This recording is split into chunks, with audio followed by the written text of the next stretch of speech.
பொய்யன்கிறவன் யார்? யார் ஃப்ராடு? யார் பொய் சொல்கிறவன்? Design as you learn. நீங்கள் கற்றுக்கொள்ளும் போது யார் என்னார்னு நல்லா தெளிவாக புரிஞ்சுக்குங்க. ஒவ்வொரு ஆளையும் புரிஞ்சுக்கிறத்தக்க ஒரு தன்மை உங்களுக்கு வேணும். யாரை வேணாலும் நம்ம பேசிகிட்டு இருக்க முடியாது. நம்ம சர்ச்சில் ஒரு சில பேர் உங்கள்கிட்ட வந்து பேசிகிட்டு இருக்கா, எனக்கு தெரியும், நான் பார்த்துக்கிட்டு இருக்கேன். நம்பர் 1 அயோக்கிய பையன். நல்லா புரிஞ்சுக்க. இந்த பைபிளில் போட்டிருக்கோம், பவுல் சொல்லுவார், எவ்வளவு கற்றாலும் ஒருபோதும் புத்தியை அடையாத பெண் பிள்ளைகளுடைய வீடுகளில் இப்படிப்பட்டவர்களை புகுந்து அவர்களை தங்களுக்கு வசமாக்கி கொள்கிறார்கள். அதே மாதிரி கிறிஸ்துவ போதகர்களிலே நிறைய பேர் ப்ராடு இருக்கான். இதை நீங்கள் புரிஞ்சுக்கணும் அப்படின்னு சொல்கிறார். Discern as you learn.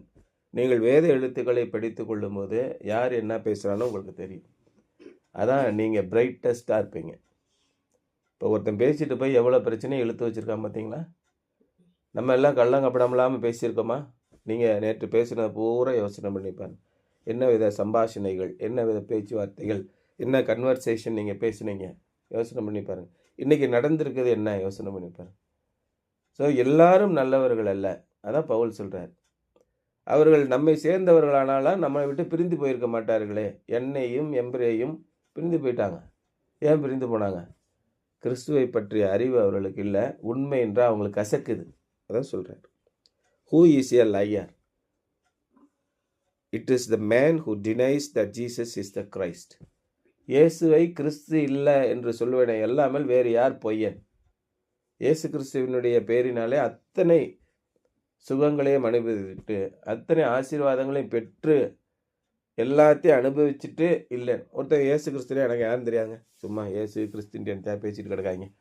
அவர் என்ன சொன்னாலும் பரவாயில்ல. ஆனால் இயேசு கிறிஸ்துவை நன்றாக தெரிந்து கொண்டு அவரிடத்தில் இருந்து ஆசீர்வாதங்களை பெற்றுக்கொண்டு அவரை இல்லை என்று போதிக்கிறவனை எல்லாமல் வேறு எவன் பொய்யன்? இயேசு கிறிஸ்து உங்களிடத்திலே வாங்க, எல்லாரும் பணம் இல்லாதவர்களே, ஆசீர்வாதம் இல்லாதவர்களே, என்னிடத்தில் வந்து பணம் நிறைய வாங்கி கொள்ளுங்கள், உங்களை எல்லாம் நான் பணக்காரன் ஆக்கிறேன்னு என்னைக்காவது சொல்லியிருக்காரா? என்னைக்காவது ஒரு இடத்துல சொல்லியிருக்காரா? இன்றைக்கி அத்தனை போதகர் ஏன் அப்படி சொல்கிறான்? வாங்க, ஆண்டவர் உங்களை பணக்காரராக்குவார். அது அவருடைய நோக்கம் அல்ல.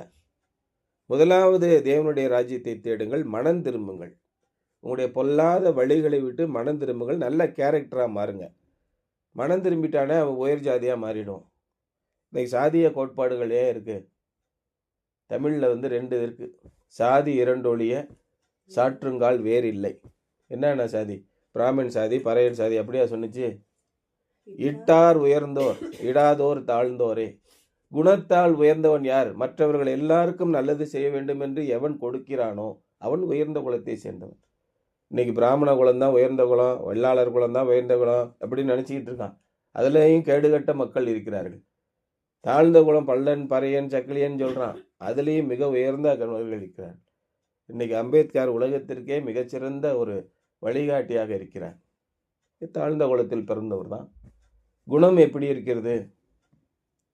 குணம் நாடி குற்றமும் நாடி அப்படின்னு திருவள்ளுவர் சொல்கிறார். நல்ல குணங்களையும் பாருங்கள், அவர் செய்யக்கூடிய தவறுகளையும் பாருங்கள், இதில் எது மிகப்பெரியதோ அதை நீங்கள் சேருங்க அப்படிங்கிறார். இயேசு கிறிஸ்து தான் சொல்கிறார். எல்லா மனுஷருடைய இருதயமும் மிக கேடுகட்டது. உங்களை சல்லியாக நொறுக்கிறதுக்குன்னே ஒருத்தன் வந்திருக்கான். கேடுகட்ட மனிதர்கள். இவர்களிருந்து எப்படி தப்பிப்பது? அதான் நீதிமொழிகளில் போட்டிருக்கு. ரொம்ப கவனமாக பாருங்கள். கர்த்தருக்கு பயப்படுகிறவன் இவைகள் எல்லாவற்றிலிருந்து காக்கப்படுவான்னு இருக்கு. கர்த்தருக்கு பயந்து அவருடைய வழிகளை கை கொள்ளுங்கள் அப்படின்னு சொல்கிறார். நீங்கள் போகிற பாதையிலே learn, discern as you learn. நீங்கள் அப்படியே போகும்போது கற்றுக்கொண்டே போங்க. எது நல்லது எது கெட்டதுன்னு அப்படியே தெரிஞ்சுக்கிட்டே போங்க. A missionary to Native Americans was in Los Angeles with an Indian friend who was a new Christian. ஒரு மிஷினரி ஒருத்தர் இருந்தார். அதாவது அப்ஒரிஜினல்ஸ் சொல்லுவாங்க. அமெரிக்கா நாட்டிலே பழங்குடி மக்கள் இருக்காங்க. அமெரிக்கா நாட்டில் இருந்தவங்களாம் முக்கால்வாசி பேர் இங்கிலாந்துலேருந்து குடியேறினவங்க. நிறைய பேர் அதுக்கு தெரியாது. அமெரிக்காவுடைய நேட்டிவ் பீப்புள் யார்? யார் அமெரிக்காவுடைய? Who are the natives of America? நீங்கள் படிச்சிருப்பீங்கல்ல. Who is the name? What is the name? Red Indians. Red Indians தான் அப்ஒரிஜினல்ஸ். அதே மாதிரி நிறைய குரூப்ஸ் இருக்காங்க. அவங்க தான் நேட்டிவ் அமெரிக்கன்ஸ். இப்போ இந்தியாவில் தமிழ்நாட்டில் இருக்கக்கூடிய நேட்டிவ் அமெரிக்கன்ஸு நேட்டிவ் பீப்புள் தான் டிராவிடியன்ஸ். பிராமின்ஸ்லாம் வெளியிலேருந்து வந்தவங்க. இன்றைக்கி யாரோட ரூல் நடக்குது? They want to suppress the native people. இங்கே இருக்கிறவங்களுக்கே ஆசை காட்டி அடிமைத்தனப்படுத்துகிறாங்க. அதே மாதிரி அமெரிக்காவில் இருக்கக்கூடிய நேட்டிவ் பீப்புளுக்கு மிஷினரியாக போகிறாரு ஒரு மிஷினரி. அவர் லாஸ் ஏஞ்சல்ஸில் இருக்கார். அவர் கூட இந்தியன் ஃப்ரெண்டு ஒருத்தர் இருக்கார். அவர் அப்போ தான் கிறிஸ்தவராக மாறி இருக்கிறார், புது Christian. As they walked down the street, they passed a man on the corner who was preaching with a Bible in his hand.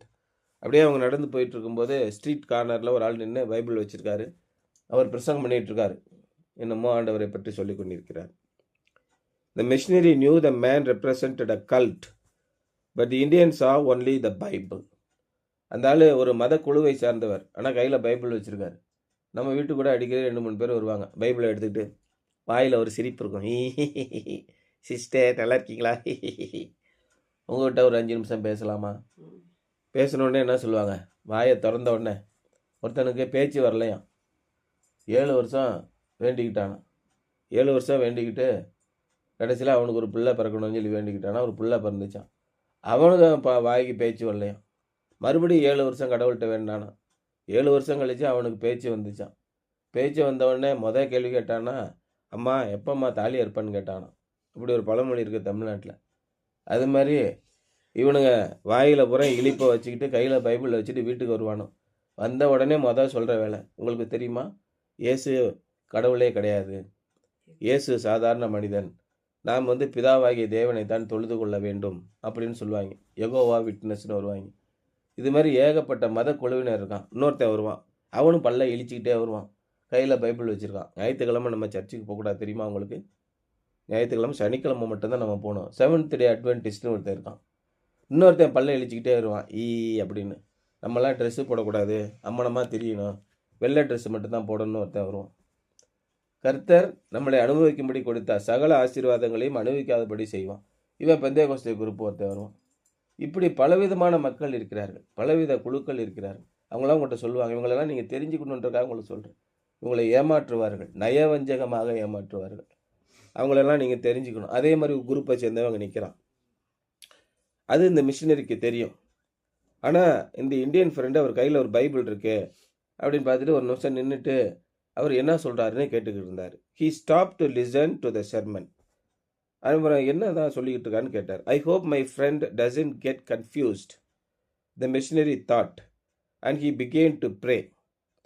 அப்போ அந்த நண்பர், ஆண்டவரே இவர் என்ன இப்படி குழப்பி போய் நிற்கிறாரே அப்படின்னு சொல்லிட்டு யோசனை பண்ணிக்கிட்டு அது அவருக்காக ஜெபம் பண்ணார். இப்போ எப்படியாவது இவரை காப்பாற்றணுமே, அவன் சொல்கிற செய்தியெல்லாம் கேட்டு இவர் ஏதாவது வேறு மாதிரி சிந்தனைக்கு போயிடக்கூடாது அப்படின்னு ஜெபம் பண்ணிக்கிட்டு இருக்கார். In a few minutes the Indian turned away from the meeting and joined his missionary friend. அப்புறம் கொஞ்சம் நேரம் கேட்டுட்டு இருந்துட்டு சரி ரைட்டு அப்படின்னு கிளம்பி இவரோட சேர்ந்து மறுபடியும் நடக்க ஆரம்பித்தாங்க. What did you think of that preacher, the missionary asked. அவர் போதம் பண்ணிகிட்டு இருக்காரு, அவரை பற்றி நீங்கள் இப்போ கேள்விப்பட்டீங்களா, என்ன நினைக்கிறீங்க அப்படிங்கிட்ட. All the time he was talking, exclaimed the Indian, something in my heart kept saying liar, liar, liar. அந்த ஆள் பேசுகிற கேட்கும் போதே மனசுக்குள்ளே இவன் ஒரு பிராடுப்பைய பொய் சொல்லிக்கிட்டே இருக்கானேன்னு தோணுது அப்படின்னு சொல்லியிருக்காரு. that something in his heart was someone, the Holy Spirit of God. உங்கள் உள் மனதிலே இருந்து ஒருத்தர் சொல்லுவார் மிக தெளிவாக, இவன் பொய் சொல்கிறாயா நம்பாதன்னு. நீங்கள் அதுக்கு செவி கொடுங்கள். கர்த்தர் மனுஷனுடைய மனசாட்சி கர்த்தர் தந்த தீபமாக இருக்கிறது. மனசுக்குள்ளே தெரியவன் என்ன சொல்கிறான், ப்ராடு பண்ணுறானா என்னன்னு. நம்ம எதிர்கேள்வி ஒன்று கேட்டோம்னா டென்ஷன் ஆகிடுவான். இந்த சங்கிகள் எல்லாமே அப்படி தான். அவன் போதகம் மட்டும்தான் அப்படியே தேன் தடவே வாழைப்பழம் மாதிரி போய் சொல்லிக்கிட்டு இருப்பான். நம்ம எதிர்த்து கேள்வி கேட்டோம்னா கெட்ட கெட்ட வார்த்தையால் திட்டுவானும். அது மாதிரி தான் இந்த போதகர்களும். நம்ம எதிர்த்து கேள்வி கேட்டோம்னா கத்துவான். ஏன்னா அந்நிய பாஷை ஏன்டா பேசுகிறேன்னு கேட்டோன்னா டென்ஷன் ஆகிடுவான். நீலாம் அந்நிய பரிசுத்தாவே உங்கள்கிட்ட இல்லை, நாசமாக போகிறவனே நம்மளை திட்டுவான். ஏயா உங்ககிட்ட பரிசுத்தாவி இருக்கிறதுனால தான் இப்படிலாம் பேசுறியா அப்படின்னு பதில் கேட்டோம்னு வச்சுக்க, அவ்வளோதான். இது எங்கே உருப்பட போகுதுன்னு நம்மளே சாபம் விட்டு கிளம்பிடுவோம். பரிசுத்தாவியானவர் இருக்கிறார், அந்நிய பாஷையில் பேசும் வரங்களை உங்களுக்கு கொடுக்கிறார், சகலவிதமான வரங்களையும் உங்களுக்கு கொடுக்கிறார், குணமாக்கும் வரங்களை கொடுக்கிறார், தீர்க்க தரிசனமான வரங்களை கொடுக்கிறார், எல்லா விதமான வரங்களையும் கொடுக்கிறார். ஆனால் எல்லாத்தையும் பரிசுத்தியானவர் இஸ் அ ஜென்டில் மேன். நீட்டாக இருக்கணும் எல்லாமே. சும்மா காட்டுகிற வரையும் கத்தக்கூடாது. அப்படி சொல்லிட்டோம்னா நம்முடைய பரிசுத்த ஆவியானவர் நம்முடைய உள்ளத்திலிருந்து உங்களுக்கு காட்டுவார். எது நன்மை, எது தீமை என்று விளங்கு பண்ணுவார். உங்களுடைய உள்ளத்திலிருந்து. ஒருத்தங்க பேசும்போதே நீங்கள் தெரிஞ்சுக்கிடணும். என்ன விஷயமா பேசுகிறாங்க அப்படின்னு. அது தெரிஞ்சுக்கிட்டிங்கன்னா, நீங்கள் ஆண்டவர் பக்கத்தில் இருக்கீங்க. நீங்கள் இன்னும் ஆண்டவருக்குள்ளே அதிகமாக வளரணும். அப்போ தான் எந்த நேரத்தை எதற்காக நாம் பயன்படுத்த வேண்டும் என்பது தெரியும்.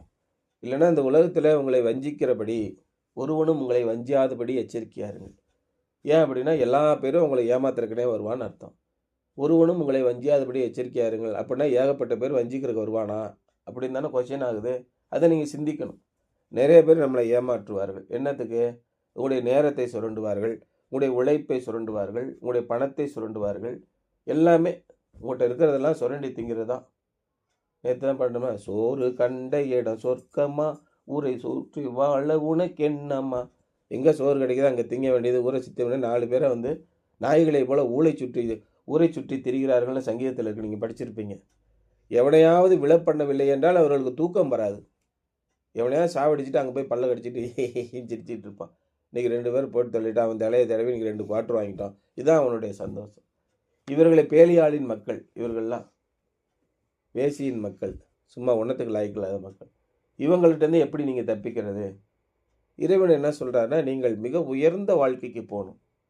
எனக்கு கீழ்ப்படியுங்கள், கிறிஸ்துவுக்கு கீழ்ப்படியுங்கள், பிதாவாகிய தேவனுக்கு கீழ்ப்படியுங்கள், பரிசுத்த ஆவியினர் சொல்கிறபடி நடங்க. நீங்கள் மிக மிக உயர்ந்த இடத்திற்கு போவீங்க. அப்படிங்கிறது தான் ஆண்டவருடைய ஆசீர்வாதம். எந்த பெற்றோருமே தன்னுடைய பிள்ளைகள் கெட்டு போகக்கூடாதுன்னு தான் நினைப்பாங்க. ஆனால் அவர் இயேசு என்ன சொல்கிறாரு? அற்ப சாதாரணமாக பொல்லாத மனுஷராகிய நீங்கள் உங்களுடைய பிள்ளைகள் நல்லா இருக்கணும்னு நினைக்கும்போது உங்கள் பரமபிதா அதை விட அதிகமாக நினைப்பது சத்தியம் இல்லையா அப்படின்னு கேட்குறாரு. அதுவே நம்முடைய பரமபிதா நமக்கு மிகச்சிறந்த ஈவுகளை கொடுக்க வைத்திருக்கிறார். உங்கள் நேரத்தை சுரண்டுவது, உங்களுடைய உழைப்பை சுரண்டுவது யார் என்று பார்த்தால் சாத்தானும் அவனுடைய தூதர்களும் தான் நேரத்தை சுரண்டுவார். அந்த நேரத்தை நீங்கள் இதில் செலவழிச்சிருந்தீங்கன்னா எப்பேற்பட்ட ஆளாக இருந்திருப்பீங்க அப்படின்னு சிந்திச்சு பாருங்கள். That something in his heart was someone the Holy Spirit of God. அவர் தான் தேவனுடைய பரிசுத்த ஆவியானவர் நம்முடைய உள்ளத்திலிருந்து நமக்கு நன்மை இன்னதென்றும் தீமை இன்னதென்றும் நமக்கு உதவி கண்டுகொள்ள உதவி செய்வார். The spirit guides us into the truth and helps us to recognise error. பரிசுத்த ஆவியானவர் நமக்கு உள்ளே இருந்து சத்தியம் இன்னதென்று விளங்க பண்ணி நம்முடைய பிழைகளிலிருந்து தவறுகளிலிருந்து நம்மை புரிந்து கொள்ள செய்கிறார். This anointing of God is no lie because the spirit is truth. அந்த சத்திய ஆவியானவர் அவர் உண்மையுள்ளவராக இருப்பதால் அங்கே தேவனிடத்தில் எந்த பொய்யும் இருக்காது. பொய்யே யாரும் நம்ம இடத்துல பொய்யே சொல்லக்கூடாதுன்னு தான் நம்ம நினைக்கிறோம், எதிர்பார்க்குறோம். யாராவது நம்மகிட்ட சின்ன பொய் சொல்லிட்டா கூட, ஓஹோ அப்போ எங்கிட்ட பொய் சொன்னியா நீயே, எதுக்கு இந்த ப்ராடு வேலை, நம்ம டென்ஷன் ஆகும். ஏன்னா நம்முடைய உள்ளத்திலே எதிர்பார்ப்பு இப்படி இருக்குன்னா யாரும் பொய் சொல்லக்கூடாது, உண்மையாக பழக வேண்டும் நம்ம நினைக்கிறோம். மற்றவர்களும் நம்மிடத்திலிருந்து உண்மையாக பழக வேண்டும் என்றே எதிர்பார்க்கிறார்கள். இதுதான் இறைவனுடைய குணம். இந்த இறைவனுடைய குணம் தான் எல்லாரும் விரும்புவாங்க. ஆனால் எல்லாரும் செய்கிறது பூரா சாத்தானுடைய குணத்தை தான் செய்வாங்க. ஏன்னா அவன் அவர்களை வஞ்சித்து ஏமாற்றி இப்படியெல்லாம் செஞ்சாதான் வாழ முடியும்னு நமக்கு சொல்லி கொடுக்குறான். 4 பேரை ஏமாத்தலைன்னா எப்படி நீங்கள் வாழ முடியும் அப்படின்னு சொல்கிறான். நம்மளும் அதை தான் நம்பி ஆமாம்மா இந்த உலகத்தில் 4 பேரை ஏமாற்றி பணம் சம்பாதிக்கலைன்னா எப்படி வாழ முடியும் நம்ம நினைக்கிறோம். அதே மாதிரி தான் போதகர்களும் பணம் சம்பாதிக்க எப்படி வாழ முடியும், நீங்கள் ஆண்டவர்கிட்ட நிறைய பணம் வேணும்னு கேளுங்கிறான். ஆண்டவர்கிட்ட போய் ஆண்டவரே எனக்கு நிறையா பணம் கொடுங்க, நான் பணக்காரன் ஆகணும், என் கடன்லாம் போகணும், பணக்காரன் ஆகணும், இப்படியே கேட்டுக்கிட்டு இருக்கேன். ஆண்டவரே நான் உம்முடைய பிள்ளையாக மாற வேண்டும், நான் மனம் திரும்ப வேண்டும், உம்முடைய ஆவியானவர் என்னை நிரப்ப வேண்டும், உம்முடைய சொத்துக்கள் அனைத்தையும் நான் அடைந்து கொள்ள வேண்டும். இதுதான் உண்மையான ஜெபம். நமக்கு எப்படி ஜெபிக்க தெரியாதனால பரிசுத்த ஆவியானவர் தானே வாக்கு கடங்காத பெருமூச்சுகளால் நமக்காக வேண்டுதல் செய்து கொண்டிருக்கிறார்னு பைபிள் படிக்கிறோம். அப்போ ஆண்டவர்கிட்ட நம்ம போய் கேட்கணும்னா நீங்கள் ஜெபிக்க வேண்டிய விதமாவது கற்றுக் கொடுக்குறார். நீங்கள் எப்படி ஜெபம் பண்ண தெரியுமா? நீங்கள் பரமண்டல இருக்கிற எங்கள் பிதாவே, உம்முடைய நாமம் பரிசுத்தப்படுவதாக, பூமியில் இருக்கிற அத்தனை பணங்களும் எனக்கு வருவதாக, உம்முடைய நாமம் பரிசுத்தப்படுவதாக, பூமியில் எடுக்கிற அனைத்து செல்வங்களையும் நான் மிக உயர்ந்தவனாக, உம்முடைய நாமம் இப்படியா போட்டிருக்காரு? மிகுந்த எச்சரிக்கையாக சொல்லுகிறார். தேவனை தேவனை வாழ்த்துங்கள், அவர்தான் உண்மையுள்ளவர் என்று நீங்கள் போற்றுங்கள். எங்கேயாவது ஒரு இடத்துல நான் பணக்காரனாகன்னு போட்டிருக்கா? எங்களை சோதனைக்கு உட்பிரவேசிக்க பண்ணாமல் தீமென்று ரட்சித்துக் கொள்ளும். ராஜ்யமும் வல்லமையும் மகிமையும் உம்முடையவைகள், நான் உம்முடைய பிள்ளை, அவையெல்லாம் என்னுடையவைகள். அதான் அர்த்தம். இந்த உலகத்தில் இருக்க அத்தனை அரசாட்சியும் தேவனுடையது, நான் என்னுடையது, எங்கள் அப்பாவுடையது என்னுடைய அரசாட்சி. சக்தி வல்லமை அது அனைத்தும் உம்முடையது. அவர் எங்கள் அப்பா அத்தனை வல்லமை என்னுடையது. எங்கள் அப்பா மகிமை உள்ளவர், ராஜா. நான் ராஜா, இளவரசன், எனக்கு மகிமை அனைத்தும் உண்டு. இதைத்தான் ஆண்டவர் சொல்லுகிறார். முதலாவது தேவனுடைய ராஜ்யத்தை தேடுங்கள், முதலாவது பணத்தை தேடாதீர்கள். அதான் ரொம்ப முக்கியமாக சொல்கிறேன். ஆகவே யாராவது ஒருத்தன் பொய் சொல்லி உங்களை ஏமாற்றினால், ஆண்டவருடைய வசனத்தை கொடுத்து ஏமாற்றினால், நம்முடைய சர்ச்சில் இருக்க பிள்ளைங்கிட்ட ரொம்ப எச்சரிக்கையாக இருங்க. எல்லாரும் ஆண்டவருக்கு பயப்படுகிறவர்கள் அல்ல. இயேசு கிறிஸ்துவனுடைய சீடர்கள் எத்தனை பேர்? எல்லாரும் ஆண்டவருடைய பிள்ளைகளா? எல்லாரும் பிலிப்பாக இருந்தார்களா? அமைதியாக இருந்தான். பிலிப்பு, அந்திரேயா அமைதியாக இருக்கக்கூடியவர்கள், எந்த கேள்வியும் கேட்கல, ஆழமான விசுவாசம் உள்ளவர்கள். தாமஸு, பீட்டர் எல்லாம் ரொம்ப அஜால் குஜால், ஆனால் தலகுப்புற விழுந்துட்டாங்க. ஒருத்தன் சூனியம் வச்சான் கூட இருக்கிறவனே, இல்லையா? ஆனால் யோவான் இயேசுவின் மீது மிகுந்த அன்புள்ளவனாக இருந்தார். ஒவ்வொரு கேரக்டருக்கும் ஒவ்வொரு ஆளை வைத்திருந்தார். நம்ம ஆண்டவருடைய அந்த கூட்டத்தில் எப்படிப்பட்டவர்களாக இருக்கிறோம்? ஆண்டவரை உண்மையாக நீங்கள் நம்ப வேண்டும். நன்மை என்னதென்று தீமை என்னதென்று பிரித்து உணர்ந்து கொள்ள வேண்டும் அப்படிங்கிறதா என்னுடைய சிந்தனை. Something to Pander. How you experienced the time when the Holy Spirit alerted you to a cleverly disguised falsehood being promoted by someone? How did the Spirit speak to you? இந்த சமுதாயத்திலே நமக்கு ரொம்ப ஈஸியாக போய் மாட்டிக்கிறோம். எப்பயாவது ஒரு நேரத்தில் இந்த மாதிரி நீங்கள் ஒரு சிக்கலில் மாட்டிகிட்டு இருந்து வேணாம் அவங்க பின்னாடி போகாத அப்படின்னு பரிசுத்த ஆவியானவர் உங்களை அலர்ட் படுத்திருக்காரா, எச்சரிக்கை செய்திருக்கிறாரா? யோசனை பண்ணி பாருங்கள். எப்படி அந்த பரிசுத்த ஆவியானவர் உங்கள் இடத்துல பேசினார், இல்லையா? நல்லா சிந்திச்சு பாருங்கள். எந்த போதகர் நம்ம இடத்துல பேசினாலும் நான் பைபிளை அடிக்கடி படிக்கிறதுனால கிளியராக நம்ம சொல்லிடுறோம், நோ, இது கிடையாது. எப்படி நீங்கள் தெரிஞ்சுக்கிட்டீங்க? ஆண்டவருடைய வசனம் உங்களுடைய உள்ளத்தில் இருக்கிறது. இன்னும் நிறைய ஆண்டவருடைய வசனத்தை உள்ளத்தில் எழுதி வச்சுக்கோங்க. நிறைய படிச்சுக்கிட்டே இருக்கணும். You have to read more Bible words. அப்பப்போ நடுவில் நீங்கள் பேசிகிட்டு இருக்கும்போது உடனே மொபைல் எடுத்து ஒரு வசனத்தை படிங்க. இப்போ பைபிள் நீங்கள் டவுன்லோட் பண்ணி வச்சுக்கோங்க, வேர்ட்ஸ் ஃபார் த டே அப்படின்னு இருக்கும். அந்த வசனத்தை 2-3 முறை படிங்க. ஆண்டவருடைய வசனம் உங்கள் இடத்துல பேசும், உங்களை காப்பாற்றும். எல்லா இடத்துலேருந்து, எல்லா தீமைகளிலிருந்து உங்களை காப்பாற்றும். வேதமே என் பாதைக்கு தீபம், பாதைக்கு தீபம் வேதமே. நீங்கள் பாதையில் போகும்போது முள் இருக்கும், கல் இருக்கும், பள்ளம் இருக்கும், மேடு இருக்கும். எல்லாவற்றையும் தெளிவாக நீங்கள் எப்படி காண்பீர்கள் வாழ்க்கையில்? அந்த வேதம் தான். அந்த பரிசுத்த ஆவியானவர் உங்களுடைய மனதில் இருந்து நீங்கள் இந்த தப்பான பாதையில் போகாதீங்க, நல்ல பாதையில் போங்கன்னு சொல்லுவார். அதற்கு நாம் கீழ்ப்படிய வேண்டும், உடனடியாக கீழ்ப்படியணும். ஆமாம், என்னத்தை பெருசாக ஒரு உலகத்தில் அப்படின்லாம் நீங்கள் திமிராக போயிடக்கூடாது, அடி வாங்க வைங்க. இதான் இன்றைய சிந்தனை. தலைப்பு டிசர்ன் as you learn அப்படின்னு சொல்லி போட்டிருக்கு. சரியா?